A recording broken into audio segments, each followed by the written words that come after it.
Hey, y'all, and welcome back to the Making Motherhood Magical podcast. I am your host, January Bright, and I am so excited to get started this week. We are in week 2 of in-bulk season, so I'm going to start off real quick with a card from the Seasons of the Witch in-bulk Oracle. We did one last week, so we're going to do one for each of the next 6. Well, it will be 6 weeks in total, so it'll be 4 more weeks after this. But if you haven't checked out these cards, they're fantastic. They have beautiful foiled edges, and they actually have them for all of the Sabbats now. The last one we were waiting on was Ostara, and it's already been released. I haven't ordered it yet, but I will have it before Ostara. It's the one I've wanted the most since they started coming out, and I'm so excited to complete the whole collection. So they're great cards. Let's see what it has for us today. It says Peppermint. Take from me what keeps me held back, clearing myself from all that does not belong and the vision of what is to come. So there's a card. Let's see what the book has to say.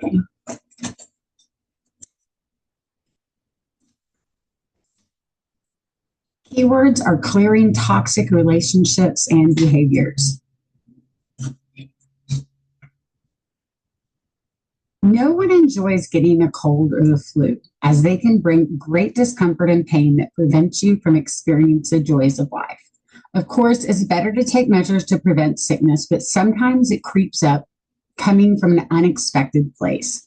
Despite your best efforts, it can't be avoided. When you're sick, it's important to seek healing options to clear away the toxicity or infection that has caused the illness. You could let it run its course, but that could also lead to long-term effects or worse. You can also have an infection of the heart or soul, and it comes from the form of a toxic relationship, self-sabotaging behaviors, and spiritual bypassing. The Peppermint card comes to your reading to warn you that a person or situation you have inquired about is harmful to you in some way, and you should take steps to remove them from your life, or at the very least, reduce their influence on you. Even if your past experience with this person or behavior has been positive, receiving this card is a sign that circumstances have changed for the worst. You can choose to take a passive role and see how things unfold, but consider the impact such a decision might have on your long-term well-being and whether it's worth the risk. So that actually makes a lot of sense with last week's episode being about boundaries. Maybe some of us have put some new boundaries into place, and we realize that maybe we need to take the next step to solidify some more of those and make sure that we're not tolerating toxic relationships or self-sabotaging behaviors. So that was this week's card. This week on the episode, we are going to be talking about love magic since we are quickly approaching Valentine's Day. I personally am not a big follower of Valentine's Day. I would rather get flowers on a Tuesday for no reason than for my husband to come home with something on Valentine's Day. But we are also the kind of couple that bring each other rocks and sticks and bones and things like that. So I feel like I'm always being blessed with little offerings from my Valentine. So we just don't really do Valentine's. But I love love and I love magic. I love being in love and I love spreading love and sharing love and having love. So that is what we're going to talk about this week. But before we get started, this week's magic moment. All right. So when I recorded this, we were just wrapping up all of the weird Arctic mess that caused it to snow in places like New Orleans and Florida. So keep that in mind. We live in Colorado, and we've had more snow this January than we've had in any January since we've lived here, and we've been here. This is going to be our 5th. That was our 4th January here. And it snowed on Saturday, and boy, did it snow. It snowed for like 16 hours straight. And it was just a soft, gentle, light snow. It ended up being, I think it was like 4 to 6 inches. It was quite a bit. But that was like Friday into Saturday. Then Sunday, everything was warm enough that it kind of melted off the roads a little bit. I mean, there was still a lot of stuff on the roads, but it was tolerable. And our 10-year-old had gone to spend the night with her friend on Saturday night. And Sunday afternoon, when I went to go pick her up, she's like, Mom, are we going to have a snow day tomorrow? On Monday, I was like, no, I don't think y'all are going to have a snow day tomorrow because the roads are not that bad. And, I think that we'll go to school the next day. But even though it wasn't going to be any more precipitation, it was going to be really, really, really cold. Like they forecasted it was going to be, in the negative 19s. I think we actually hit like negative 10, but still, once you get past zero, it's all just freaking cold. So cold is cold. So we come home, get ready for school for the next day, close out our Sunday night. And I told Clara that the only way that we would probably have a snow day is if we had more snow. So she wanted to stay home from school on Monday, that she was going to have to manifest a snowstorm. And it was so funny because they went to bed not knowing that we had already been notified that they were not going to have school on Monday. And it wasn't because of snow. It was literally because the temperatures were supposed to be dangerously cold. That's what it said in the text, dangerously cold weather conditions. So I put them to bed knowing that we did not have school Monday morning, but they went to bed not knowing that they didn't have school on Monday morning. So Clara in her little magical mind was bringing on the snow. So I turn off my alarms, get ready to sleep in. We wake up in the morning and it has been snowing for like 2.5 hours. So it's already coming down. And then it snowed for like another 5 hours, which we weren't supposed to get any more snow, but we did. And Zeke woke up at normal school time because that is the nature of him. He does not sleep in. I'm not sure he will ever sleep in. Maybe when he's a teenager, fingers crossed. But Clara she will sleep in. So she slept until about 8:30. And she woke up and she rubbed her eyes and she looks out the window and she goes, heck yeah, I made it snow. And it was so cute because she was filled with such pride that she manifested snow. And even though we already knew we were not going to have a snow day, we did not know that it was going to snow again because it just decides to sometimes, and sometimes it decides not to. But long story short, the magic moment was Clara truly, truly believing that she manifested the snow Monday morning. And it was great. It was really funny and it was super cute. So love her magic, love that she manifested snow. And so now we will get on to love magic. So traditionally, love magic is seen as the use of magic to influence romantic relationships, but it does not have to be romantic relationships. It can be work relationships. It can be friendships. All of our relationships involve love on some level. And so you can use love spells on anything that you are using your heart with. So that really expands love spells to just about anything. These are going to be more, I don't know, I guess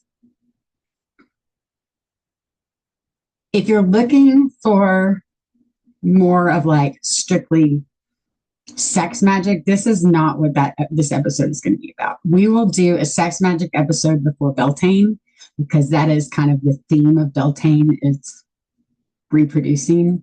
So we will talk about sex magic at Beltane, but now we are just going to talk about love magic and how we can use it to improve relationships with our families, our coworkers, and other people.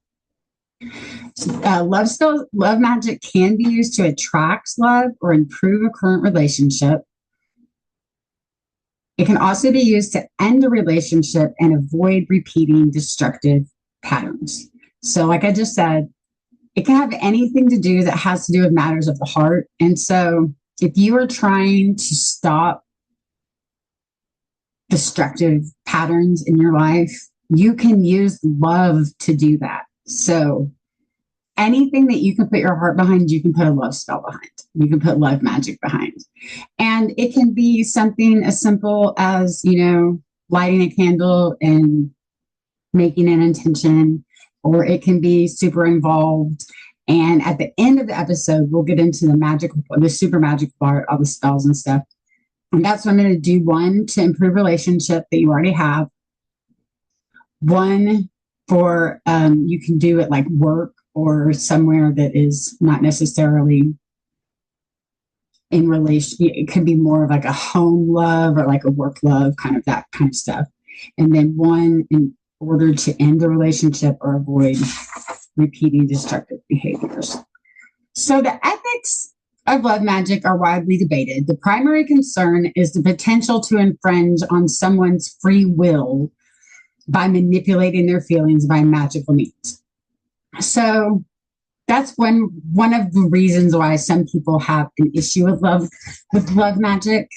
But as we go through what we're talking about today, you'll realize that doesn't even, we're not going to do that. And so you don't have to worry about it, because we're not going to try to manipulate other people's feelings. That's not cool. When you think about it, love is a really complicated emotion. So it's also a very complicated type of magic. And as many ways as love can go right or wrong, so can love magic. So when you're getting ready to perform love magic, start small, start specific, always have intention, and make sure that intention is coming from the right place.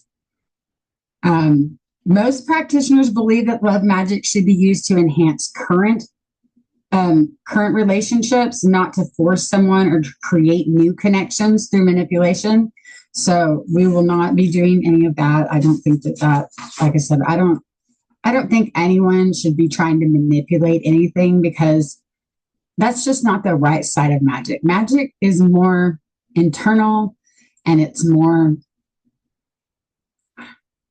about you than it is about making someone else's behaviors change. So you always want to make sure that whoever you're involving in a love spell, that you have their consent. Don't cast a love spell on someone without their consent. Don't practice love magic without somebody, knowing it. It just violates their autonomy, and it's just not a great idea. So always get consent. So trust me, most of our husbands and boyfriends and significant others are, all you have to do is say, hey, I'm going to do a love spell on you. And they're going to be like, okay, cool, whatever. Like, they're going to think they're going to get an extra blowjob out of it. So they're all behind it. But I've never met a spouse that doesn't want to make their love life better. So it's not really hard to get consent from people that we already are involved with. If we are not involved with someone romantically or sexually, then definitely make sure that they know what's going on. And if not, then it's not the time to use love magic. Intention matters. You always want to approach love magic with a positive and genuine intention, not to control or harm someone. We already talked about that. Self-reflection is much more important when you're talking about love spells than love magic, because before casting any sort of love spell, you always need to examine your own motivations and ensure that you're not using magic to fulfill unhealthy desires or to project your needs onto somebody else. So always look within and see where you're really coming from, so that you can come from a place of pure love and pure intent. You always need to respect other people's boundaries. If someone is already in a committed relationship, do not attempt to use love magic to interfere with their existing relationship. That is just bad mojo. It is not good energy. It is not good karma. It is not good practice. So don't ever use love magic to try to manipulate someone else's situation, even if you think that situation is not good for them. That's not what you need to address. Maybe you need to address that your best friend needs to, love herself more and, once again, with consent, always let someone know that you're trying to bring more love into their life. People want love in their life. They're not going to say no, but you just got to be real with them. You'd be surprised how accepting people are, even if you think that they're not going to be. But don't ever use it to try to break somebody up. Always try to find another angle to come at it so that that's not the angle that you're coming from. You always want to focus on your own personal growth. Don't just rely on magic and to find you love. You need to focus on personal development and self-love to attract healthy relationships. So if you use your love magic internally to help you find your divine feminine, to help you improve the way that you love the feminine side of yourself, we all have masculine, we all have feminine, and we get to choose which energy we're focusing on. And a lot of times we are projecting masculine energy when we're not even realizing it. And we really want to focus on internalizing our love for ourselves and getting in touch with that divine feminine so that we can really exude what it is to be feminine. That is what is going to attract love to you instead of manipulating love to you. All you have to do is shine, and you will be the light that attracts the people that you need and want and are supposed to be in your life. We talked enough about, I have notes. Some people think it's manipulating someone's feelings. We don't want to do that. Some people think that there's a potential for harm with love magic. The love spell is cast with malicious intent or without proper understanding. It could lead to negative consequences for both the caster and the recipient. I watched the other weekend. It was a cute, funny kind of horror movie. It was in the horror section, but it really was not a horror movie. But it's called The Love Witch. And it was made in like 2016, but you would have thought it was made in 1963 because it has the most 60s vibe of a movie I've seen in a long, long time. But it was really fun. But she was casting spells without consent. She was coming from a place that was not really the right place to come from. And each of the love spells that she cast ended up backfiring in different ways. And some of them had worse consequences than others, but most of them ended in unaliving someone. So if you haven't seen Love Witch, it's worth the hour and whatever it is. And it's a cute movie, so you might want to check it out. But yeah, we don't want to come at love magic the way that the Love Witch did because it had disastrous effects. So just keep that in mind. There is a potential for harm. So, as long as you're coming from a place of love, you're probably not going to have that, but just make sure your intentions are right. Another thing that people think that love magic can do is it can make obsessive behavior, that love spells might create an unhealthy obsession or fixation on the target person rather than genuine love and connection. And you do not want obsessive behavior. So don't do love spells on relationships you don't already have, and focus on yourself. Like I said, focus on what you can do to love yourself to make you a more radiant person, because that's when you're going to attract the people that you need. I was listening to a podcast the other day. It was a comedian, and he had another comedian on, and they were joking around about all kinds of stuff. But one of them said that there's nothing more powerful in this world than a woman. And that was out of a man's mouth. And I truly believe that. We hold way more power inside of us than we usually give ourselves credit for. And we need to get in touch with that power. We are the stronger of the sexes. We really are. Our magic is stronger. Our love is stronger. This is not putting down men at all whatsoever. It's just, that is what the energy of the woman is. We are powerful. We are radiant. We are the divine feminine. So that's what I really want to talk about today, or at least right now in the love magic topic. is the importance of tapping into our divine feminine so that we can be a better version of ourselves, so that we can attract the love that we want. The first thing that we need to do to help us become more in touch with our divine feminine is to own our desires and to stop shaming ourselves for having them. We, as moms and women, often are shamed into thinking, or we shame ourselves into thinking, or society shames us into thinking that we're not supposed to have desires. And that is not true. We are supposed to have desires on every level, from what we desire to have for dinner that night to what we desire to have done to us, in private time. We as women put our families first, put their choices first, put their desires first, and we need to claim our desires.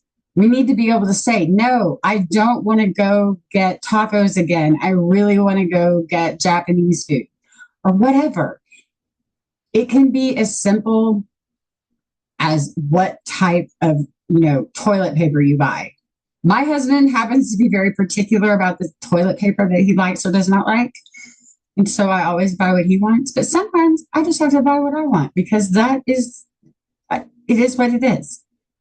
And the older I get, the more I realize that we as women are supposed to be claiming our desires. And when we claim our desires, we claim back a little bit of our own magic. So practice owning what you actually desire. When you do this, you will see that you automatically have more power within you because you spoke up for what you wanted, what you desired.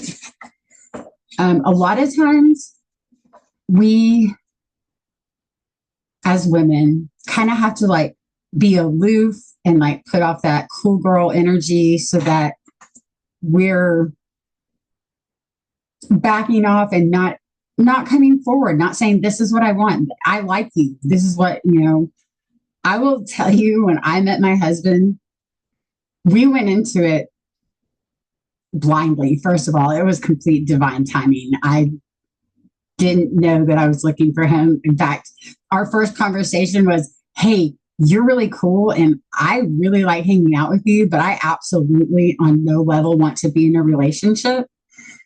And that was 16 years ago. So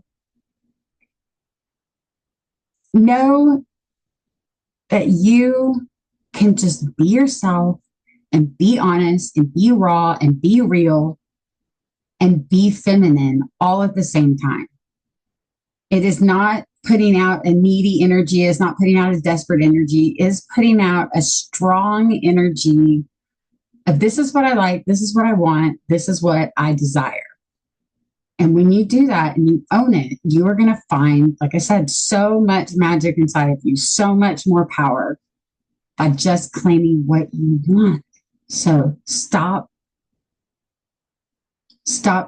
ignoring your desires and let it fuel your feminine. Let it fuel your fire. The next thing I would like you to do in order to get in better touch with your divine feminine is to treat life like your lover. Flirt with life. When something synchronistic happens to you, stop and pause and be like, hey, life, thank you so much. Hey, universe, that was awesome. When you see 11:11 on the clock, wink at it and, flirt with the universe. Get that loving energy flowing out, because when you are putting out love and just to the general universe, not to something specific, just every daily interaction that you have a playful energy about it, because a playful energy is a magnetic energy, because what you're putting out, you're getting back. So when you are treating life like it is your boyfriend, life is who you're in love with. When you are in love with life, You are loving yourself. You are loving what's around you. You are loving the situations that you are being put in.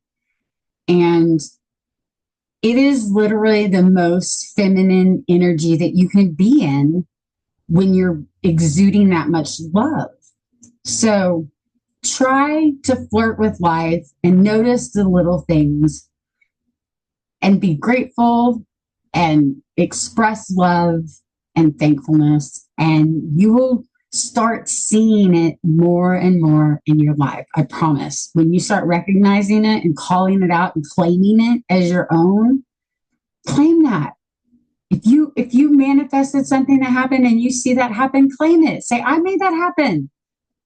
One of my favorite things to do is on the way to the thrift store to like pray to the thrift store gods. Hey, I really need to find a pair of shoes for Zeke and a pair of leggings for Clara.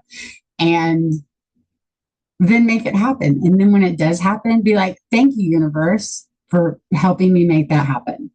Because you do claim it. It is yours. You do manifest amazing stuff.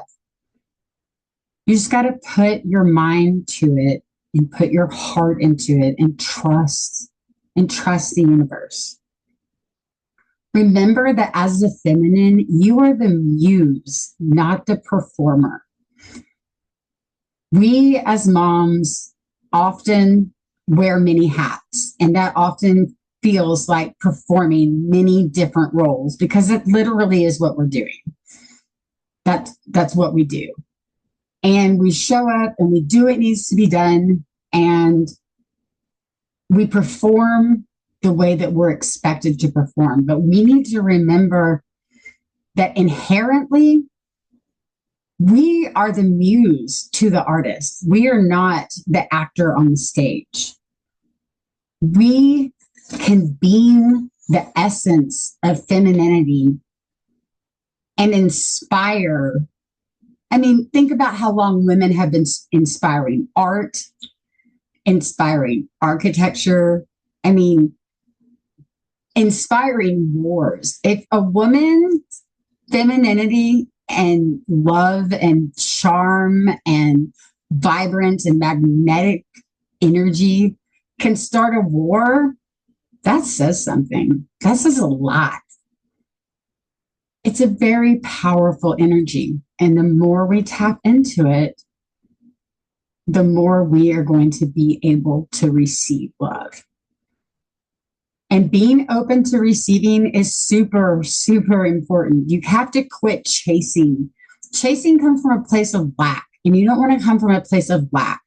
You want to be open to receive and lean back and let life flow, because everything is in alignment. And we need to be all about receiving energy, putting out good energy, flirting with life, flirting with the people we love, being playful with our children, all of that so that we can receive. But that's another problem that we have, is just like we have a problem telling people what we desire, we as moms have a hard time receiving. Think about it. When someone gives you a compliment, oh my gosh, I love your shoes. What's the first thing you do? You compliment them back. I challenge you this next week, instead of reciprocating a compliment, say thank you. And don't belittle, thank you. I got them for $3 at the thrift store. No, just say thank you so much. I really appreciate it. And then stop. Accept, receive, practice it. When you can't receive a compliment, how are you going to receive abundance from the universe? How are you going to receive the love that you deserve in this world if you're not taking it in, if you have an armor around you?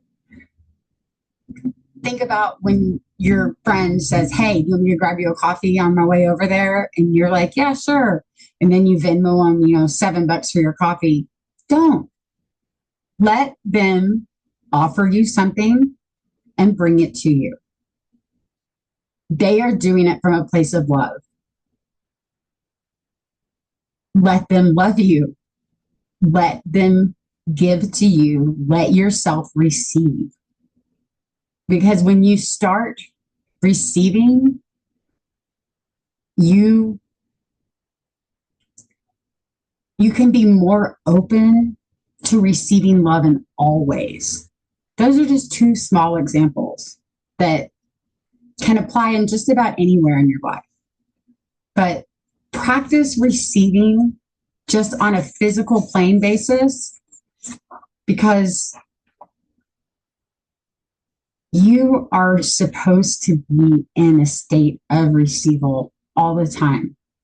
We cannot attract better things without being open to receive it. Next is you need to stop asking for permission. The divine feminine does not ask, oh my gosh, does this look okay? No.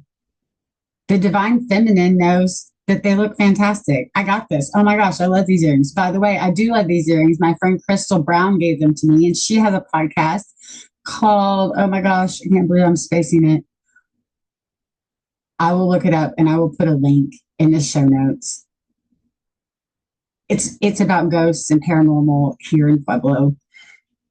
And I can't remember what it's called. I didn't write it down. But anyway, these are from her and they're amazing. She made them, I believe. And anyway, but yes,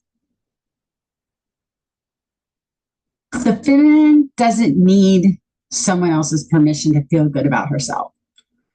And the more you practice being in touch with your divine feminine, the more it's going to be easy for you to own yourself, your confidence, your love. The divine feminine owns her decisions and actions. She has this, I got this energy. And that's what you need to have. I got this because the universe has my back. So I know I got this. And that is the energy we need to be putting out. We need to remember that we deserve whatever it is that we desire because we simply exist. You do not have to work from point A to point B to deserve love. Everyone deserves love. You do not have to jump through certain hoops to deserve abundance. We all naturally deserve abundance just because we exist. So stop dimming your own light. Stop trying to put your own light out and give your light fuel. Give yourself fuel to make more light. How are you going to attract people of your vibration if you are not being your true vibration?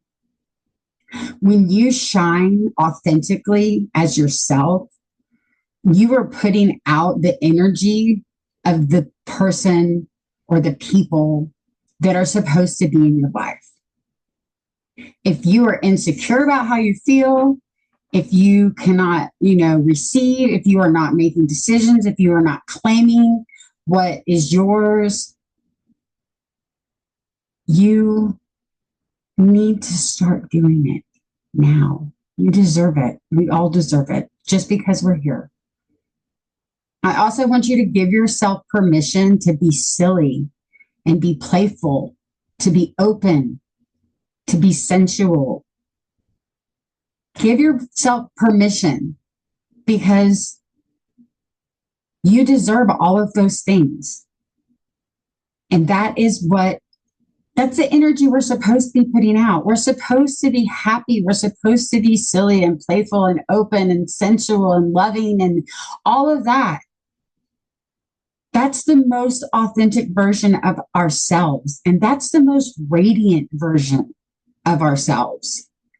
The most authentic version of you is always the most radiant version of you.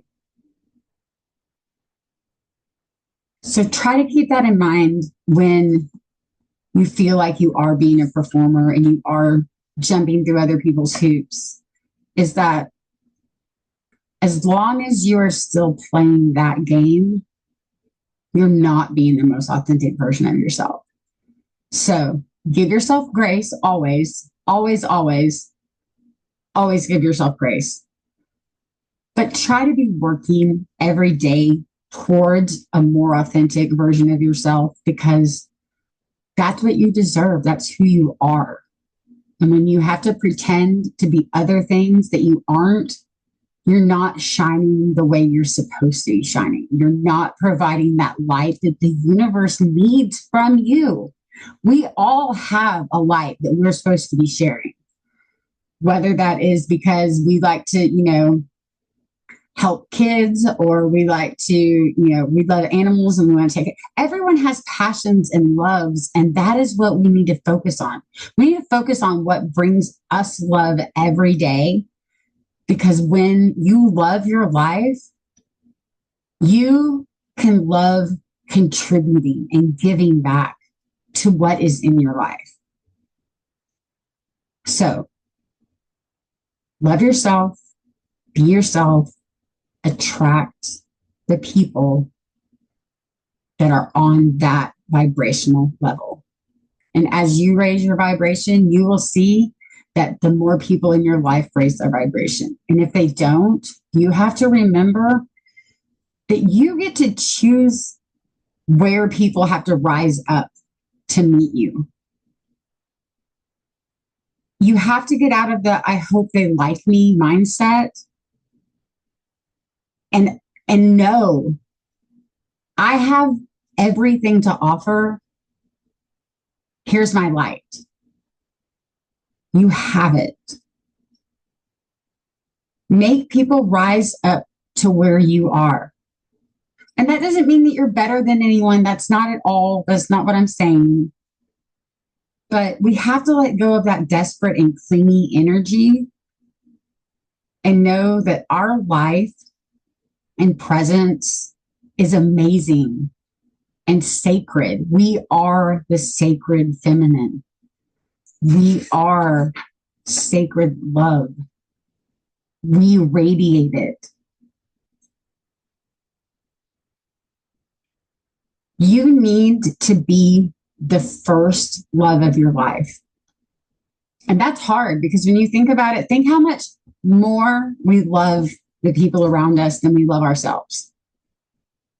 We have to stop that. We have to love ourselves. We have to be our own biggest cheerleader. We have to believe in ourselves the most. Because when push comes to shove, we are the ones that are making the choices. I heard a quote the other day that said, what we do not change, we choose. And that is so true. We need to choose every day what lights us up, what gives us love, what helps us love ourselves. Because that's what life's journey is really all about. It's about coming home to yourself. And when you are comfortable in coming home to yourself, you're going to realize that not everybody is supposed to be in your life. And you need to make them meet your divine feminine. Don't chase whatever energy that other people are throwing out. Let them be attracted to your energy. And realize that some people are just at a lower vibrational energy level than you are. That's not everyone is meant to be in your life at all the time. And you will notice that as life goes on, phases come and go. There's going to be people that love you through all of them. Hopefully it's your family. You're going to have friends that last for 5 years, 10 years, 20 years. Not everyone is meant to be in your life all the time. And we have to trust that the universe is going to give us what is meant for you. But we have to be in a mode of receiving. We have to trust, and we have to be putting out that high vibration that we are from deep inside. Because no one can take away what is meant for you. But if you're not in alignment with your higher self and your divine self, you're passing up things that the universe is trying to give you. If you're here, that's where the universe is going to meet you. If you're here, that's where the universe is going to meet you. So realize that the nature of energy is for things to match. I don't know if you've seen the reel or the TikTok. I think it's on both. I don't TikTok a whole lot, so excuse me. I know it's on Facebook Reels, which also means it's probably on Instagram. But it's like a scientific experiment, and they have tuning fork, and next to it they have like a ping pong ball hanging on, like a fishing wire, some, very light filament type string. And they hit another tuning fork that is not the same vibration, that is not the same sound. And the ping pong ball doesn't do anything. And then afterwards, they do the same tuning fork. And when they hit the same tuning fork, that ping pong ball starts vibrating because that other tuning fork starts vibrating. And that's exactly a physical representation of how we attract our people. So we need to make sure that our tuning forks are tuned into us, are tuned into our divine self, our divine feminine. Because when you hit the right tuning fork, it's going to automatically attract that vibration. In order to do that, we also have to stop holding on to things so tightly. We have to trust in universal flow. Women who are tapped into their divine feminine see the universe as their source. They trust in a higher power. They believe that the universe is on their side and working for them, and that through the love of our divine energy, we are sourced with love and light, always. And the universe is going to give us what we are truly ready to receive. Life is doing everything for its highest good at all times. The universe wants you to succeed. The universe wants you to be abundant. And when you can trust in a higher power and really trust that it is working for you, you can have faith that your life is unfolding for you. It is here to provide for you. But we have to be open and receptive and trusting. We have to release having that victim mentality and really trust our hearts. I know that can be really hard, but we can do it. Another thing that we need to do is to embrace the power of not knowing. Feminine energy is all about mystery, and it thrives in the unknowing, and it trusts in the unfolding of our lives. Masculine energy is all about answers and defining things, and we don't need answers. We don't need to define things We don't need to define things. We need to tap into the flow, to trust that we don't always have to control everything. We don't have to know everything. We don't always have to have the answer. Think of how many ways you can embrace not knowing.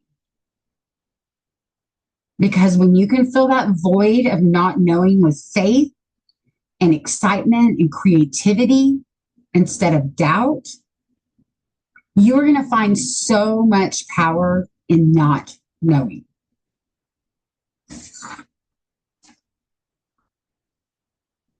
It's hard. I get it.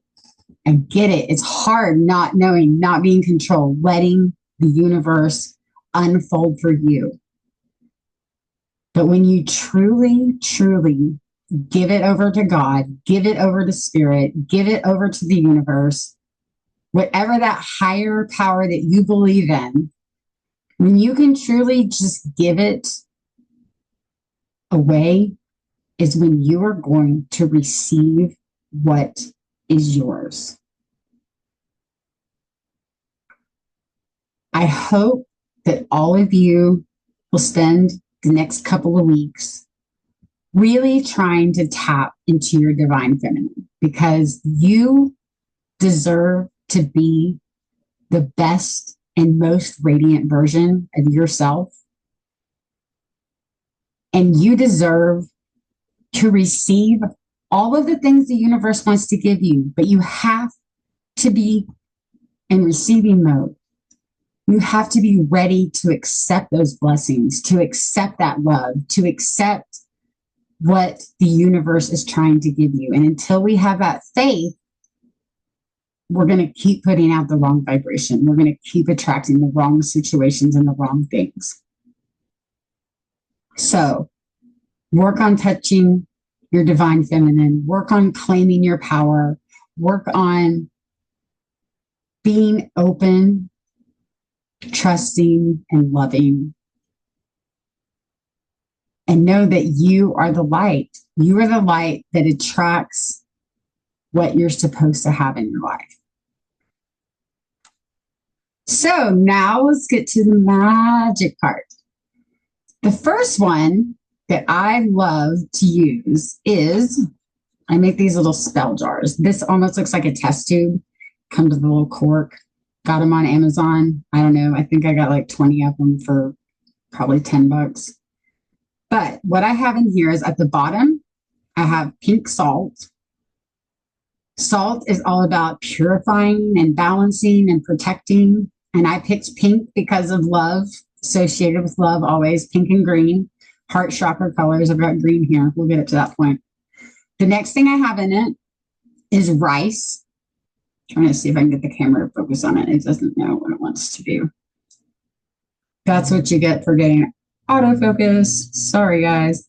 Anyway, the next element in it is rice. Rice is all about abundance. Think about how much rice comes out of one rice plant. Rice is a very abundant food source. It's why it's one of the main food sources of the majority of our world.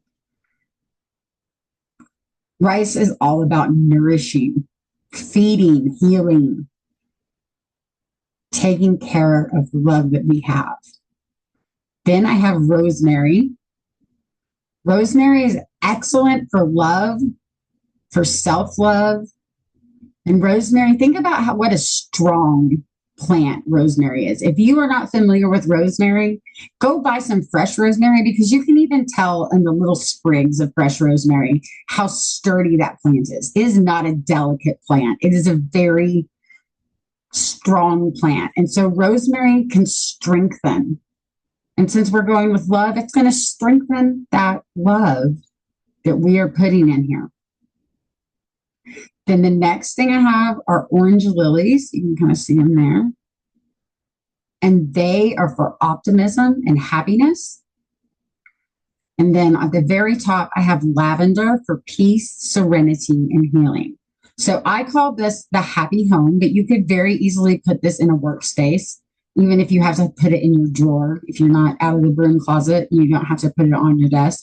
But I like to put it somewhere that I see it every day, because that is one of the things that I work on every day, is having an open heart and a happy home and a happy workspace. So my workspace and my home are the same space. So I definitely keep it here. This is also the room that is the middle of our home. So our living room and bedroom is this way. Zeke's bedroom's behind us. And then the kitchen and Claire's bedroom are that way. So this is like the hub of our home.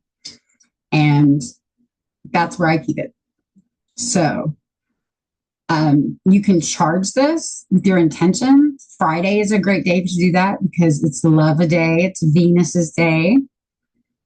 And so, make your intention. This week, I want to be more open and loving and playful with my children. And every time you look at it, think about that.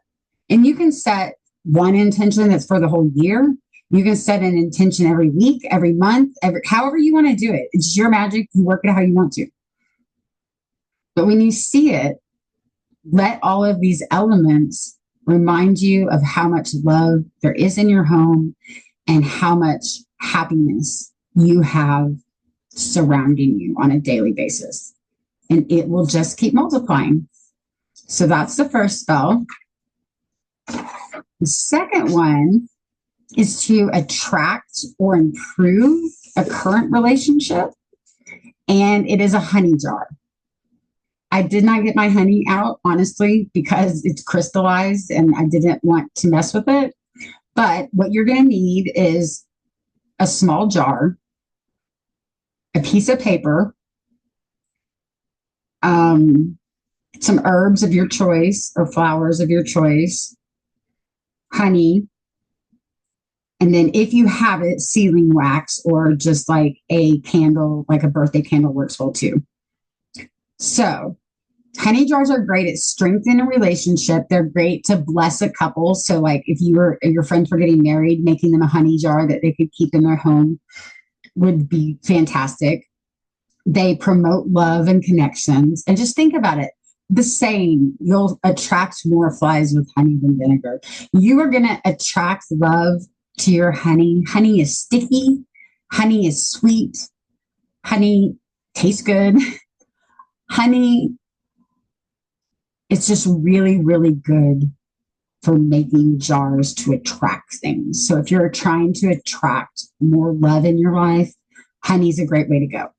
So once you get your jar, I want you to get a piece of paper and I want you to draw 2 figures on this piece of paper. And they can be as simple as 2 little stick figures, and it can be as simple as a Post-it note. This does not have to be complicated. If you want to be complicated, you can get out a drawing pad and you can draw realistic versions of both of the people that you are doing this with. But it can be as simple as this. I'm okayest, my magic okayest, my mommy's okayest. This is okay enough, I promise. And then after you draw that, in between the 2 figures, I want you to write all of the things that are great about this person, or write what your intention is about, I want to feel more open to love from my husband on a daily basis. Whatever it is that you want to manifest, write it down here, write it down the middle. So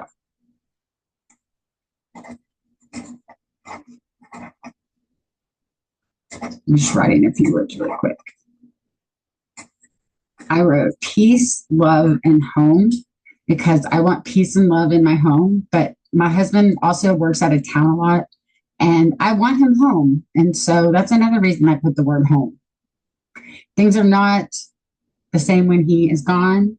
And so after you get done with those words, I want you to draw 1 circle around the figure and the words, and then another circle around the words in the next figure. So it kind of makes like a Venn diagram connecting the 2 of you. So you can see how simple it can be to connect 2 people with words that you want to be between them.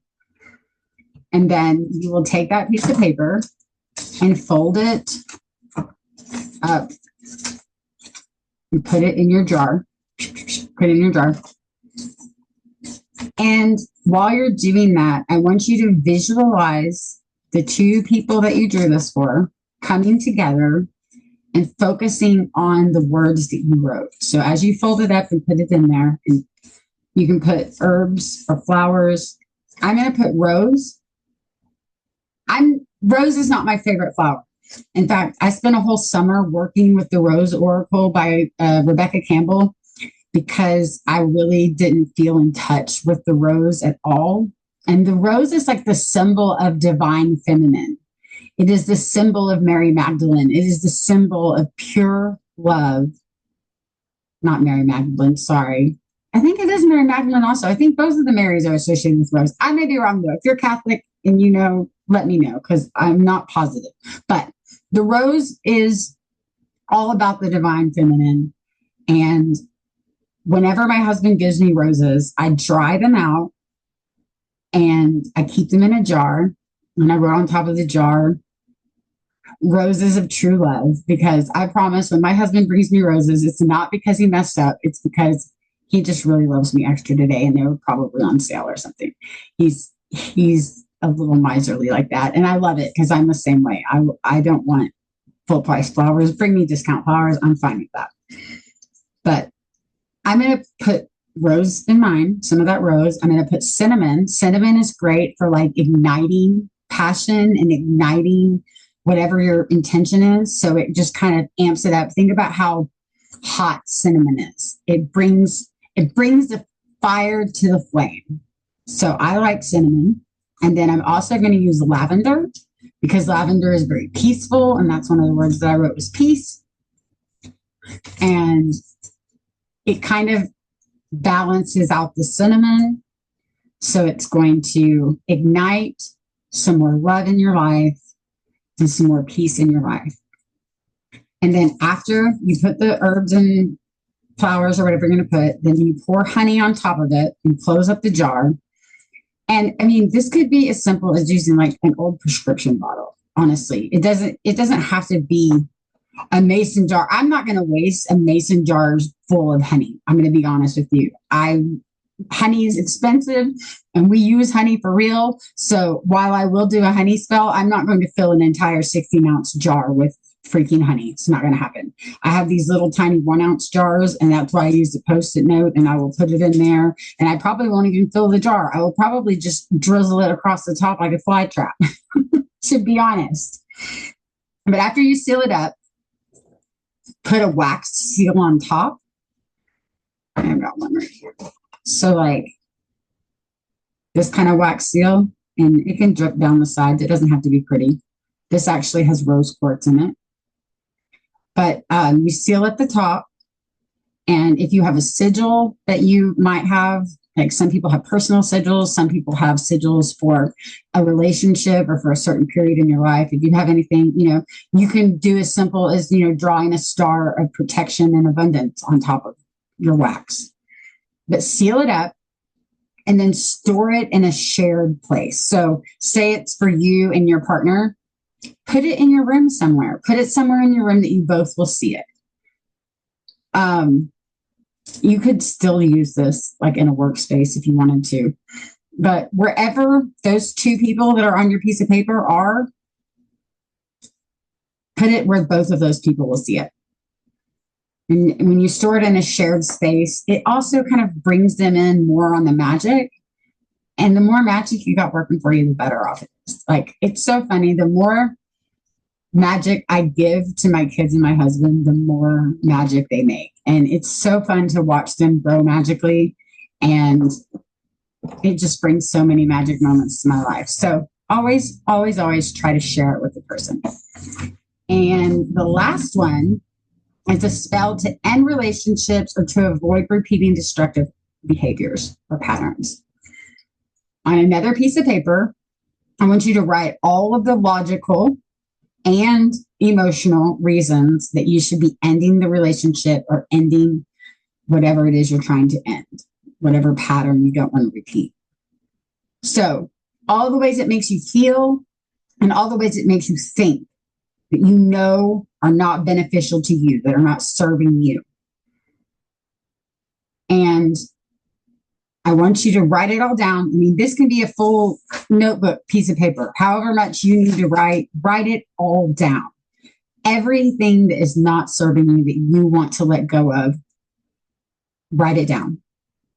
And then in a fire-safe dish, I have a little cauldron. It's right there. She's a cutie.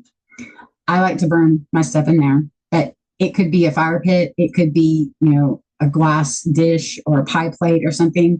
As long as it's fire safe, you don't want to catch things on fire, just the things that are supposed to be on fire, not the other things. And I want you to burn the paper and then save the ashes. You're going to take those ashes and use them in just a second. And then I want you to get water, and preferably running water. If you have a creek or a river near you, that's fantastic. But let's be real. Tap water is technically running out of my faucet. So as long as you see the running and the it's all about visualizing it, taking this away. Because what you're going to do is you're going to take this water of motion and you're going to take your ashes and you're going to go to a crossroads if you can. But if you don't have like a crossroads near you, and when I mean crossroads, it can be any two streets that are going. Like some people like to get out of town and put it at a crossroads further away, but you could also take it to a place that was meaningful. Say you're trying to end a relationship, and you and this guy used to go to this park, the dog park, all the time. Go to the dog park and do this. Whatever your heart desires. You decide whether it is a sentimental place or whether it is a crossroads away from it. Or it could be a sentimental place. Like I love going up to the mountains. Every time I go to the mountains, I do some kind of magic. And, I don't want to leave this in the mountains, but I might want to leave it somewhere else. And so you can pick anywhere you want, wherever you want to let go of this. You're going to take the ashes and you're going to take the water and you're going to pour out the ashes and you're going to pour the water over the ashes. And when you do that, you are going to visualize the things that you wrote down on that paper washing away, being taken away with the current of the water because they are no longer having to be a part of your life. Focus on your intent as you watch the ashes wash away. That is an easy spell. So I hope that everyone loved today's episode.